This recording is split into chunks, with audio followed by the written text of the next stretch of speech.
welcome to you all, wherever you are, to today's edition of Unlocked SK, the original interactive talk show, broadcasting to you live from our micro. Also watch us on YouTube, the video platform Vimeo, all in superb quality, and now, of course, Twitter and Twitter's Periscope. And to help me bring this digital broadcast across the internet to you today, I'm very pleased to say we have the help and assistance of our wonderful producer, Claire Haas, who will be answering all your comments on Facebook Live Messenger and taking those elusive calls from Skype. And, of course, as you know by now, no redoubtable, irrepressible, one and only Mr. Thomas Haas. Hello, Thomas, how are you? Nicely said. Oh, and I just look. Hi, nicely said. Thanks so much, man. Great to be back. Thank you, guys. Welcome back to Unlocked SK. Sorry about yesterday. We just couldn't pull it off. It was unbelievable, all the problems we ran into. And today, we still were fighting with internet, and I cannot believe it. We are so close to the cell phone tower where we feed our 4G off, and we still got a little bit of problem. But, guys, thanks for joining us. We're going to show you the location in a moment, but let me say hello to so many of you would come back, guys. Brilliant. Maya Wanning is saying hello, good afternoon. Margaret Johnson is saying hi, everybody, welcome back. Thank you. Gillian Novell, I wish I could teleport. That's a good one. That's a great one. We do too. We'd love a bit of teleportation here at Student Watch. Definitely. And let me give you a few while I'm reading that out. So, and you can have a guess where we are today. That's a good one. Yes, I don't know quite what the prize is, but I'm sure you could agree it's a beautiful view. And just there, Thomas, it encapsulates so lovely why it's called the Green Island. Exactly, and that's why we chose that view, because we said to you, we bring you some pictures from out and about here on the beautiful island of Corfu. And I'm getting messages in. It's great, guys. Hi, Lavinia, saying thanks for writing in. She said, welcome back, love to you all. You certainly have a lot to talk about today. Fortunately for me, my eyesight isn't fine. Cool. Our eyesight is fine. I don't know. I can't read it. This is so many messages coming. Guys, thank you so much for messaging in. Steve Bowers, nice to see you back from a cloudy but warm Manchester. Melita is watching. Pandora is watching. Hi, guys. Julie Cam is saying, welcome back. Missed you. Yes, guys, we missed you too. It was terrible yesterday, wasn't it? Yes, but we're very touched with all the comments that we got in from you lovely people to say that you'd missed us. We're very heartened and humbled by that response. You're all great, and don't forget, you know by now, this is your digital platform, and we keep having wonderful examples of how marvellous that is. We're going to run a photograph tomorrow from our viewer in Devon, Tom Gittings. Thank you, Tom, if you're listening. That was fantastic. We love this interaction, don't we, Thomas? Because we've had some more poems come in. Yes, we did. Yes, from our wonderful viewer in County Durham. More from County Durham a little bit later in the show, I hasten to add. But Margaret Black, who's been a stalwart supporter of StudioKerkyra for absolutely yonks. We do appreciate the poems, and if we get time today, you will be hearing one of your poems, maybe two. We've also had some poems in from Dr. Richard Mayer, and I'll get to that in due course. Yes, and as you see, that's Clamontiana, and we are having the direct view on this mountain. And just to prove you, we got the cell phone towers straight in view, so there is no excuse for the signal to drop.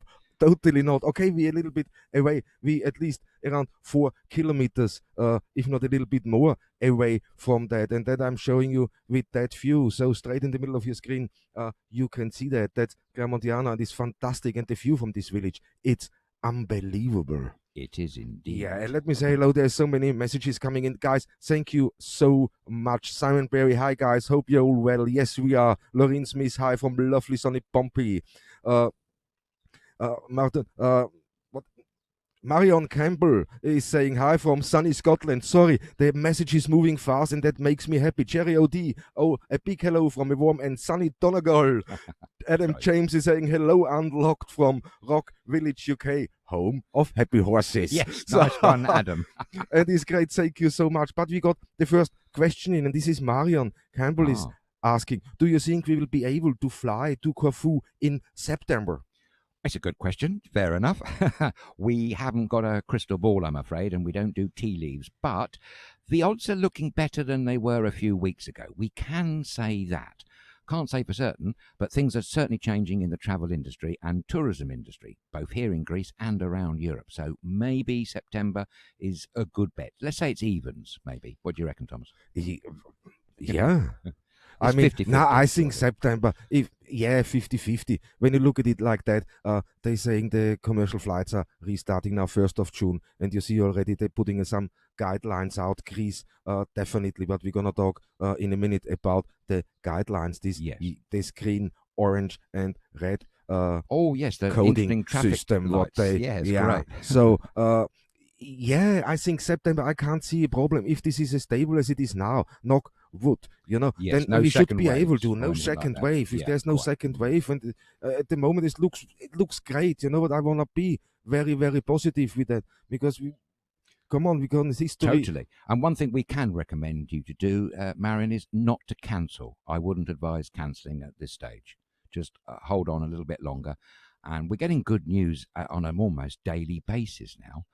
Spain, Yeah. for instance, Spain, here's a good sign, I think. Spain, who's been so badly ravaged by COVID-19, has announced today that I think it's the 1st of July, they will be accepting all international tourists and visitors without having to go into 14-day quarantine. Ooh. So that's a good one, a good sign, isn't it? It's a good sign. See if this. If Spain can do it, if Spain can do yes, it, others quite. probably gonna follow. They're gonna sit back probably lean back for a week or two, and then watch that whole situation. And that's what's happening, and that's what Greece did. Greece saw that and Yes. clamped down immediately. Now that's They why the did. restrictions, the ease on the whole thing is much better than in other countries, and as they put this color system in place is definitely great.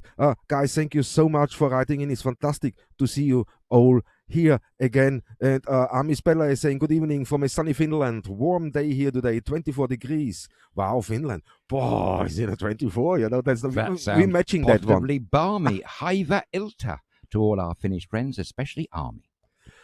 John White, have you been on holiday?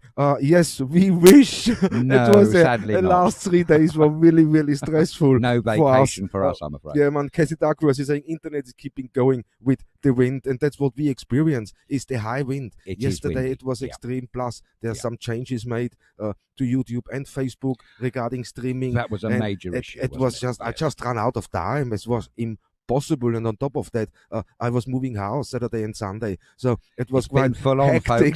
But hey, in paradise, you don't care. No, you do these chores with a smile on your face. Absolutely. Because it's beauty and everywhere you go. You happen to have landed in the most beautiful spot of the island.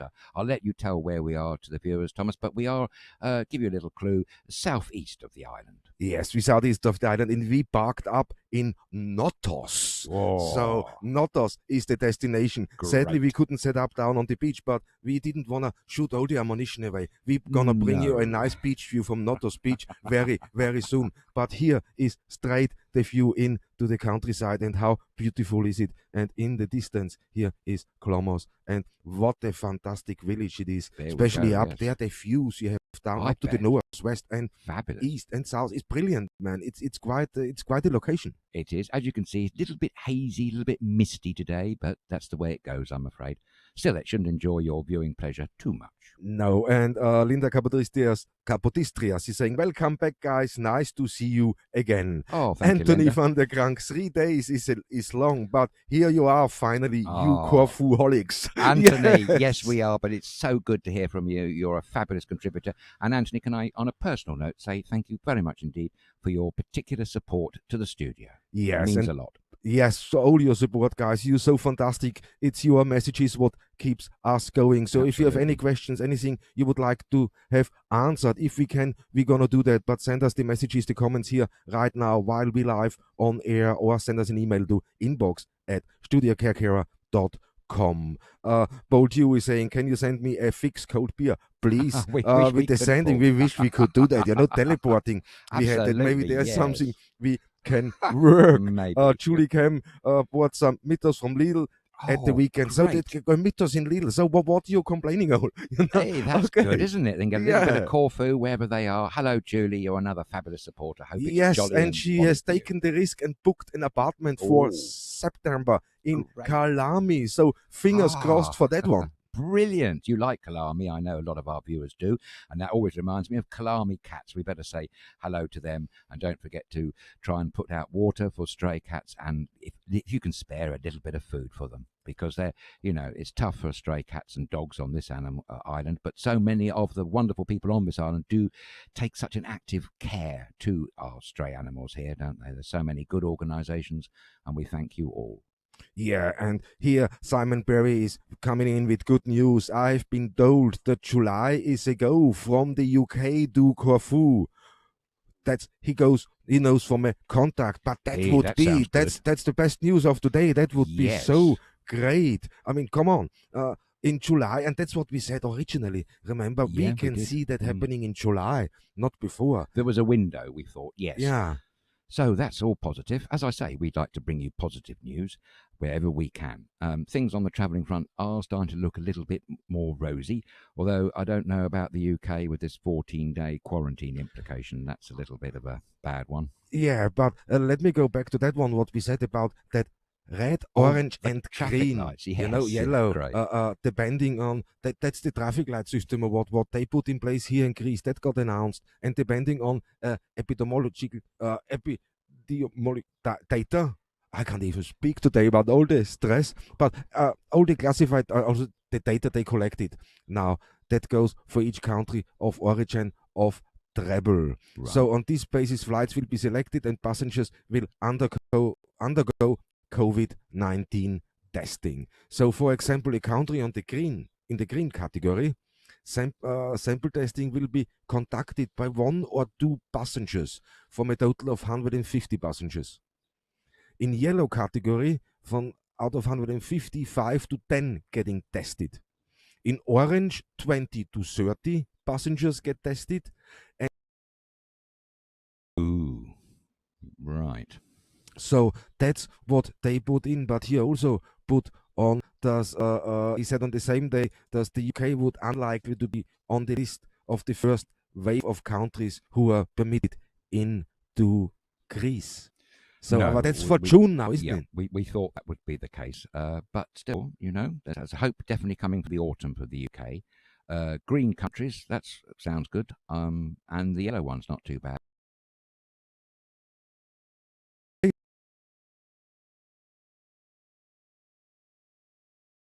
How is the pandemic profile they looking at, and that how they made their decision, and that you put that into things, so you're coming from a red country, everybody on board gonna get tested. Which is how it must be, I guess. Absolutely, yes. But it doesn't say anything about the quarantine, or does he have to self-isolate? No. That's missing. I can't find that in that report. Well, let's fingers crossed, touching wood, that is the case. I've got some news from Cyprus. Reopened their airports for commercial flights from the 9th of June, flying between 20 countries, providing they can produce evidence of a negative COVID-19 test within the last 72 hours before flying. Sadly, though, the UK and Russian travellers are excluded so far, which is a bit sad for Cyprus because they are the most popular visitors to the island of Cyprus. Wow. UK and Russia, not on the list of the first, not on the list at all. First 20 destinations. That's from the 9th of June. As others, when you look at the countries what allowed in, it tells you straight. I try to look in more, but Germany is definitely on the list. Italy is definitely on the list. Yes. Spain is on the list, and so some Baltic countries are on the list. Bulgaria, Cyprus, Israel was on the list as well. That's a Israel, list exactly. Israel was on the list as well. A week or two ago here. But it's still a little bit confusing. We hope that everything gonna go to plan as what the politicians are coming up with. I mean, at least in the other countries, not so far in the UK, isn't it? No, I would say it's a little bit chaos and all over the place in United Kingdom. More about that anon. Kalispera to all our good Greek friends, wherever you are, and a special hello to Melita and Vinny, our good friend Lavinia. I hope your eyesight's okay. Yes, guys, and thank you for writing in. Thank you for all the comments. Steve Bowers is saying, my daughter should have been arriving today to meet us in Belekas, hopefully later in the season or definitely next year. And this is so tough when Steve, you hear this that now. Must be disappointing for you, because I know you were looking up to meeting all your mates in Pelikas. Steve Ford was one of those, and we are disappointed that we're not going to see you anytime just soon. But we'll roll out the red carpet for when we do. Yeah, and Julie Cam is saying, I really think the quarantine will be lifted from the United Kingdom over the next couple of months. Yeah, I have no I think- insider information. It's just my gut. But that's what we like. This Exactly. is, what do you Instinct, think? What yeah. do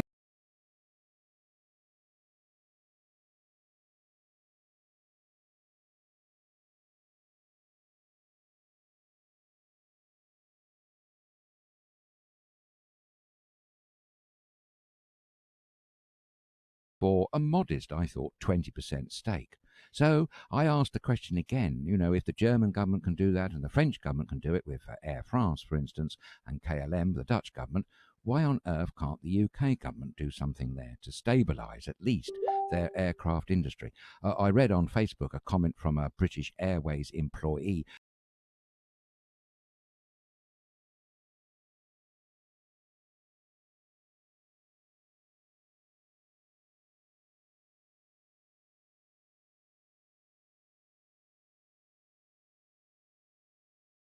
to end all the existing contracts, make about 13,000 people redundant, and then re-employ everybody else back on only 60% of their previous wages or salaries. I don't know whether that's Air France, KLM, and Lufthansa have got sufficient backing now to carry on. Yeah. Fly. I mean, Lufthansa are going to be one of the first who is coming over to Greece, definitely. I'm sure there will be. Yeah. But travel to the island direct is still not possible. You still have to go via Athens. Yeah. No? So that's going to be they're going to be, what realistically, you can calculate a day of travel. A full day of travel. You've got to add thing, I think. We did read out to you on our last broadcast that flights from Aegean Airways from Athens to the Greek islands were going to be commencing this week. So far, we can report from our eyes and ears on the ground, as yet, we have seen no evidence of any air flights coming into Corfu on a commercial basis. As soon as we do, we will let you know. Yeah, and as soon as we get information in, we're gonna be on the ball. Now we let you know exactly. And this is quite interesting, gathering now information everywhere. It seems now slowly to fit within Europe. Yes, I it's mean, slowly coming together. Slowly a coherent coming together. pattern is slightly emerging. I think we can say that. Yeah, and that's nice to see. It is. After it's all positive, the isn't it? Confusion, so. Makes a big change, So but great people, thank you so much for writing in. Pierre Dowers is saying, I don't think the UK airlines will put up with the UK quarantine for long, as it will be kill their business. I think you're absolutely right. Totally spot on with that one. All the airline industry people are saying the same thing. They're extremely worried about it. And as UK airlines were a bit vulnerable before. I mean, EasyJet probably isn't in the best position. Ryanair, possibly slightly stronger than some of the others. That's probably because they have got quite deep pockets. Oh yeah, seems to be, because he has they starting this week already, no? Yes, I believe so. Yeah. Well, we showed the video a couple of times, didn't we? Which showed that how serious they are taking COVID-19 on their planes. And they also managed to make healthy profits for last year. So let's hope they can weather the storm. Yes, and Boas is the same. There is quite a wind blowing here in the location we are. You can see this on the close-up camera is moving a little bit, and so is our signal. So sometimes we just drop a couple of frames. Don't worry, we are still here. We got more than enough speed to stream that through. But, it's quite challenging in conditions like that at the moment, and tourism is not here, so I don't, somehow blame them. They don't throw the full capacity of signal out. I'm a little bit naughty on one side, on the other side, you can understand. Hey, and don't forget, since this whole unlocking is happening, people are out here in Corfu, especially Halikunas Beach. The beach is down here. You see, they're getting full in the afternoon. Yes, I had true. the chap helping me swapping us. Of the man with the van. Man with the van. He was great. Exactly, he was great. Ermal was his name, Greek, born in Lefkimi. Okay. So he came with a van loan and he helped me to move things. And 2 o'clock, he was ready to go to the beach. He said his wife is already there. So they're all enjoying this downtime at the moment too. Yeah, but it's nice to see. They fixing things. They're renovating the apartments, the holiday homes, the tavernas, the little shop, but very slow. Not slow, but, they know how to do it. They just go on 2 o'clock. Okay, and now we go to the beach. So they have They some got their fun every day. priorities I right, know that's for it's sure. but it's nice to see there's no rush. They No. got now time to really do that in a good pace. Why normally, season begins and then 2 weeks before the season hits, it's busy everywhere. Oh, absolutely. And just to move is a nightmare. But that's missing now a little bit. And they have more time to renovate, to get this up to date. And then, of course, also enjoy more time on the beach. It's great, man. Yes, we should point out that they may go down to the beach in the middle of the afternoon, but that is probably because they've been up at the crack of dawn working really hard from about 6 o'clock in the morning. Many builders and people doing up their tavernas and other premises tend to start very early in the morning here. No hanging around for that elongated tea break at 8 o'clock in the morning. No, not here in Corfu. No, and we get a big hello in from Richard Zebedee. He says, hi, Thomas, Adrian, Hi, and Richard. Claire, how are you today? Yeah, we great. We have fantastic views. We have great weather. Okay, it's a little bit windy, but who cares when you have a view like that? Blows a It's few cobwebs great. away, it's fine. Yeah, and my heart started laughing because the tavern are not far away here. I drove past today, and he is getting ready to open. So, I can't wait, really. But this is also the other things. There's so much. I can show you some pictures.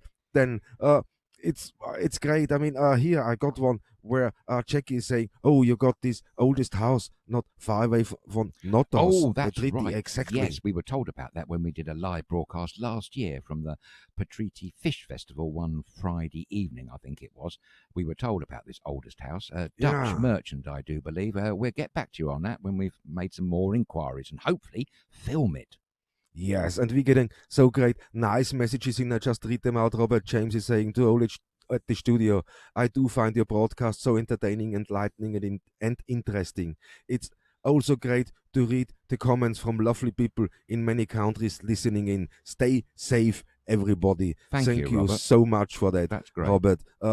Sarah Roseman, it's lovely to see the glorious hills and the villages. Thank you. Makes us feel a bit closer to Corfu, and that's exactly the reason we're doing it, isn't it? Yes, you've hit the nail on the head with that one, Sarah. Thank you, and to David as well. You've been fabulous contributors. We're very happy and honoured to be able to deliver just a little bit of Corfu to all you Corfuholics out there in the whole world, because there's millions of them, I know that. Yeah, and Andrew Breckley is saying, hope you're all well. Hello, Andrew. Yes, we are all well. It's great here. Hi, and Andrew. There's so much.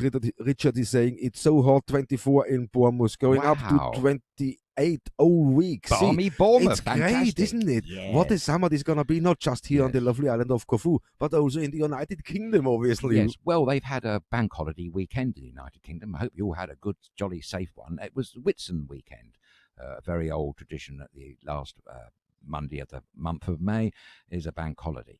So I hope you all had a good, safe time. It was also marked the end of Ramadan. So happy end of Ramadan or Festival of Eid to all of our Muslim friends. I did see some pictures from Albania, though, Thomas, which was absolutely horrific if you're into social distancing, because there certainly wasn't any of that going on. Beaches are full. Well, but see, that's different beaches, here. It was in this town. They were all celebrating the end of Ramadan. And I mean, there must have been thousands. It was incredible. A bit like the pictures coming out of Missouri, the Ozarks, in the United States. They were chocker for the Memorial Weekend to all our American friends. Hope you had a good one.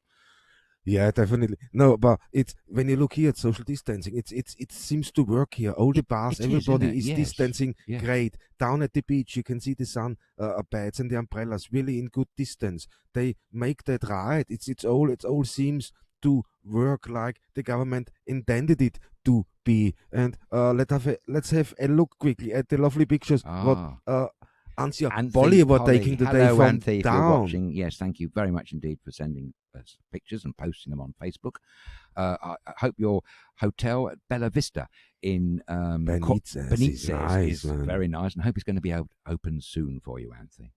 Yes, me too. So I know that's also uncertain, but it's so much good news coming through, so much good things happening. Yeah. Let's see if we can withstand that, and somehow herd immunity is contributing to this, and we're gonna have it easier. And when the vaccine comes, hey, let's do that. But here, Corfu Down, the listener is getting ready with the coffee shops, and they started social distancing. So they're spreading that nicely That's out. Look at that. That's a good shot of the listener, isn't it? Fabulous. Oh, you know how I miss the listener to have coffees in there, mate. It's Indeed. brilliant, isn't it? It's a fantastic esplanade, isn't it? One of the best in the world, I would think. And to the right Fantastic. is the fabulous cricket ground. Oh, yes, the Spinada. The Spanada, yes. Yes, So the original. also cricket good ground. news coming from the cricket, because Oh, the good. national team of Greece started training again. So did others. So Super. maybe we can Excellent. come live from one of their training sessions in the evening. You never know, from beautiful Guvia Marina. Yeah, that's where their main cricket pitch is. So, but Here. here we're going over to Garitsa Bay. Look All at right. that one. That's the navigated Garitsa's Bay. And here, see, social distancing is, the tables are all ready. Everything is ready for you to come or for us to enjoy a cup of coffee. But it's nobody there. That's one thing what gets No, me a that's a bit little. It's all the sad, isn't it? pictures until you go in here. You know, There's some life there. I mean, that's next to. That's the main thoroughfare in town, where Yeah. all the coffee shops are together, just round the corner from the tax office and the municipal theatre, of course. Yeah, and so Ansia Bolli was in there today and took that great picture. So she was all over town to brilliant. show, and that's brilliant. So, guys, Ansia Bolli, this is the Bella Vista Hotel in Benitez, and we had the video there, and we gonna show that now. Yes. Very. I'm good. saving that until we go now in the next couple of weeks to Benitez and stream live there. So we're gonna come Fabulous. live from Benitez, Harbor, show you that, and there we wanna show you the beautiful hotel, the Bella Vista, and how great that is. That would be good. We have a viewer and a friend there, Lynn O'Hara, I believe. Hello, Lynn, if you're watching today. Oh, there's another jolly chap. There's another jolly from Ansia Bolli that was in Ansia Bolli's post today, and that's great. And there you see, they social distancing, everything is happy. Corfu is ready for you to come on holiday. They do everything they can and everything they get told to do, and that's brilliant. Absolutely. Good job he's got his rubber gloves on. Thumbs up from him and thumbs up from us for that beautiful green scene, just to show you how wonderful this island of Corfu really is. Yes, exactly. And that's what is our job for the moment. We're gonna crisscross this island through the road on paradise. We cannot say it differently, isn't it? No, and especially, now here, Notos, a fantastic place, Petriti over. It's lovely part of the world, Tom. It's a lovely part, and everywhere you go on this island, you got these little places something with their special, speciality. Yes. And everyone's menu is different, You can have no two kleftikos or moussakas are the same. Not here in Greece. It all depends on the mama who cooks them. It's all about the mama, isn't it? It's all about that, definitely. But hey, it's so much. You got more news. Now let's go over to England now, because that's a little bit confusing. I was yesterday. Right. Yes. Come on. Dominic Cummings, what is going on there? That's really ridiculous now, isn't it? It all started the other day, really, with some newspapers reporting that he'd broken down lockdown restrictions and driven 260 miles. That's 416 kilometres up to County Durham, where he self-isolated with his wife, who was suffering from COVID-19, to be on his father's estate in a cottage. The problem is he left there to do a trip to just outside Barnard's Castle. He stayed by a riverbank, which he denied originally. Exactly. Yeah. That's why it's a little bit funny. And then he blames his wife for suggesting it to give him an eyesight test. He was worried that his eyes weren't going to be good enough to drive all the way back to London. So they did an eyesight test. Can't imagine what that entailed. But anyway, he decided to do that and then go back to London. It's crazy, Thomas, because today, I'll tell you something else that's crazy. Yeah. He was, I suppose, forced by the Prime Minister to explain himself publicly to journalists. So for the first time in history, a senior government advisor was holding forth alone a press conference in the Rose Garden of number 10 Downing Street. That privilege, if you like, has never been afforded anybody else. And he either has to sink or swim on his own merits, I dare say. But the story doesn't seem to be going away. Today, this morning, we learnt that an MP, Douglas Ross, has resigned, MP for Moray, who was the Under Secretary of State for Scotland. He resigned by saying this: whilst the intentions may have been well-meaning, the reaction to his news shows that Mr. Cummings's interpretation of the government advice was not shared by the vast majority of people who have done as the government asked. And he made a very good point, Thomas, that many of his constituents weren't able to say farewell to their dying relatives and loved ones in hospital, or indeed to visit sick relatives. And we all know about the letter that a guy called John Wilson wrote to his MP, absolutely grief-stricken that he couldn't say goodbye to his wife who died on the 29th of March. But the last line, last line that Douglas Ross says is this: I cannot in good faith tell them, meaning his constituents, they were all wrong and one senior advisor to the government was right. I mean, it's a classic case of one story for them and one story for everybody else. The other thing that we should point out here, which was made public at the weekend on Twitter, and it's thanks to our viewer in London that put me onto this. It was a tweet from the secret barrister who reminded everybody what the government's original advice was at the very beginning of lockdown. And I quote what he says here. It was to stop people going to second homes or having holidays. And the government advice, according to secret barrister at the time of the beginning of lockdown, was this, quote, essential travel does not include visits to second homes, whether for isolation purposes or holidays. People must remain in their primary residence. Leaving your home, the place you live, to stay at another home is not allowed. And the reason he gave is because it puts additional pressure on community services and the NHS, of course, that are already extremely at risk. And of course, the theory is simply that Dominic Cummings decided to do it on his own without even informing the Prime Minister, would you believe, when he actually went, which was on possibly the 27th of March. He was seen leaving number 10. And the 31st of March, the police were made aware of his presence in County Durham, and on the 1st of April, the police spoke to his father about it. By the 14th of April, Mr. Cummings was photographed back at number 10, first time he'd been seen there since the 27th of March. However, on the 12th of March, he was seen, as I said, 30 miles away in Barnard's Castle by people who reported to the Observer and the Sunday Mirror. He was also seen again, allegedly, now I don't know whether this is actually true, on the 19th of April in Hoffhall Woods, which is near Durham. That's according to a couple of newspapers. The Sunday Telegraph claims he made a second trip work totally false. That wasn't true at all. So. No. Of course, well, Mr. Cummings, thinking. Yeah, Mr. Cummings, to give him a right to reply, he said, quote, I had done the right thing. And when he was asked whether he was going to resign, he replied very quickly, obviously not. Another thing is a neighbour apparently snitched on him by reporting him dancing in the garden with his children to the music of ABBA. And the viewer who said that said, I was really annoyed. I'm not sure whether he was annoyed about seeing Dominic Cummings dancing, breaking lockdown, or listening to ABBA music. Hope it wasn't listening to ABBA music, because we all like a bit of ABBA, don't we? Oh, definitely. But One final thing to say, though, was that the leader of Durham County Council, Amanda Hopgood, has said, quote, a number of local residents have reported seeing Dominic Cummings on several occasions during April and May, and in response to that, she has officially and formally reported him and his visits to Durham Police. So it's in the police hands. It's in police hands. So that's the leader of Durham County Council has done that. So and the person who resigned today because of that, yes. That was his thing. I mean, he lied to the Prime Minister or to Downing Street. You could say he misled them. Yeah, definitely. but he said he never been to the. He did originally say that he hadn't been anywhere, and then he blamed his wife, saying it was her suggestion. And then Durham Castle, he went or.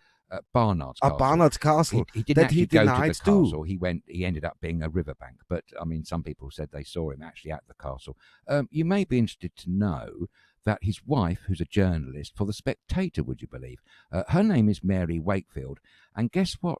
I didn't know this, Thomas, but her father, who apparently is Sir Humphrey Tyrrell Wakefield, is the owner of an amazing 12th century Grade 1 listed castle called Chillingham Castle in, guess where? Northumberland. So that's all happening in the northeast, often known as the forgotten quarter of the United Kingdom. Well, it's not anymore. So, Margaret Black, you're right in the centre of the news in County Durham with all that going on, I should think. Okay, but I have here, okay guys, thanks for writing in. It's David Roseman. If you stripped Dominic Cummings' story back to basics, it would seem that that he spent the Easter break with his wider family while the rest of the UK deprived themselves of this pleasure. That's the point. Thank you for reminding me, David. Exactly. On one of those trips out when he should supposed to have been in London, he was in County Durham. He actually did go out on the Easter Sunday. And there was a report that his wife said hello to some people at keeping social distance. But that's exactly right, David. He was able to go out and enjoy his Easter Sunday in the countryside. But the people who are his voters, well, Boris Johnson's voters, were not. Of course, this is a highly paid public representative. He is a public servant. He may be Boris Johnson's special advisor, but he's actually a public servant. Yeah. And he was around when lockdown rules were set up to begin with. He was on the SAGE committee, listening in, liaising with the government. So he was right there in the centre of things at the very beginning of the COVID-19 pandemic. Yeah. But there he is, seems flouting his own rules. Exactly. Sarah Roseman, Dominic should have faced up as soon as he was caught out. Exactly. People would be angry at the time, but think more of him for being honest. Just a joke now. Yeah, and this goes in Dom Giddings. One rule for one, one rule for all. Typically politician rule on their own. That's, you know what, I think they even call that privilege. I have no idea, but it's sad. It's not the charge is elitism, actually, really, isn't it? You know, we're led. The people in the UK are being led by the elite. One of his supporters on Twitter. Let's put the other side of the argument. There's a lot of people who support Dominic Cummings, would you believe, by saying, oh, he was thinking of his family and his children first and all the rest of it. Okay. One of his supporters on Twitter was a guy called Giles Fraser, and he put this up, which is actually a quote from St. Augustine, would you believe, back in the 6th and 7th century AD. And it's a good quote, and the quote is this: there is no saint without a past and no sinner without a future. Well, yes, that's a very good quote, very clever. But the point is, he's a public servant, and he really, if he's drawing up the laws that everybody else has got to obey in the land, it really is too rich for him not to obey his own laws. I think that's the essential argument. And here Sarah is saying it, if he had childcare problems and was relying on his 17-year-old niece to help out, he should have put her on a train to London. Many have made that point. Good point, Sarah. Yes. No, this thing, he wanted to spend Easter with the family. Exactly. He's not taking that no for an answer. Simple as this. This is how we do it. I'm in politics, more or less, you know, to me. But we're seeing that. We have seen that so many times in the past now, that they're just breaking rules and then just getting away with it. There's nothing new there. 20 Tory MPs have called for his resignation, including Sir Roger Gale and Steve Baker, who was a leading Brexiteer, would you believe? So someone who's probably worked closely with Dominic Cummings actually totally disagrees with him. Here, Lavinia is writing perfectly. Preferential treatment for behavior by him and backed up by the clueless cabinet. So I have already emailed Douglas Ross, congratulating him on being such a rarity and honorable Tory with integrity. So it's splendid, Vinny. That's a good one. But marvelous. See, it hit the people. Well, it has. It's really hit them between the eyes because, you know, we've heard so many tragic stories of people not able to visit their sick relatives in hospital. But when they learn of someone's death inside a hospital, not to be able to say goodbye to them or anything at all, can't even go to a proper funeral in the beginning days of lockdown. Yeah, everybody made sacrifices. Yes, exactly. Millions gave it their all to listen to what the government was asking them to do to try and stem COVID-19 virus. They did their very best. Okay, some flouted the rules, but by and large, we can agree the vast majority of the population of the United Kingdom adhered strictly to the lockdown guidelines as imposed by this particular government in the United Kingdom, and there's Dominic Cummings doing exactly the opposite. The opposite. Tom Giddings is writing, he's spending Easter with family when we have frontline parents not seeing their families. Exactly. Maybe we should put him on the front line. Yes, so, that's a very good idea. That's a good idea. Put him on the front line and make him work this hours. Okay, maybe he works his hours, but I'm sure never as hard as the frontline workers. I tell you that now. No, and then just taking this opportunity to go.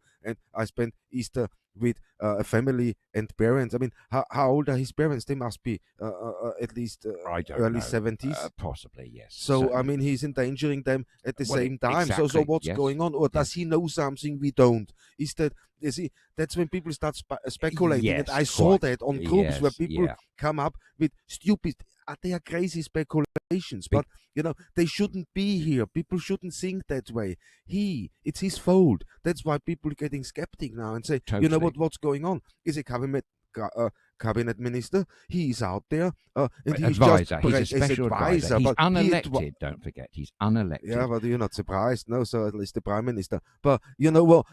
When we go on to that, he has a role. He has to lead with example. People are looking up, and people taking his advice very, very serious on top level, and he is breaking that. So what is he telling you?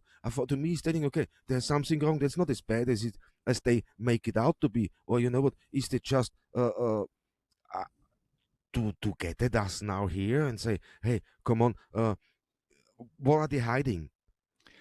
What are they covering up now? There's people coming out with theories where, yes, indeed, most of them, we can kick them, but they shouldn't be here. No. I think one thing we can agree is that he's been economical with the truth all the way along the line, so much so that he was forced into doing that press conference. Incidentally, here's another body language notion to consider. He was incredibly late. It was scheduled for 4 o'clock. Everybody had to wait over 30 minutes before he condescended to turn up. Mind you, he was there for an hour getting a grilling from most of the UK's leading news journalists. But I don't think it's put the story to bed at all. I think that the headlines are not what the Prime Minister will want to see morning after morning, because it is definitely detracting from the essential message, hello there, to fighting COVID-19. It's totally detracts from their core message. And I think people are just not going to accept being told to do one thing and abiding by it, only to have the people who are telling them to do it or advising the people to tell them to do it not doing it. There is a big disconnect here, and that's no good. Yeah, but thanks, guys. We're getting a lot of messages in. We show you a little bit for the people who watched the first time. That's our mobile studio. That's where we broadcast from to the world and talk with you. So if you have any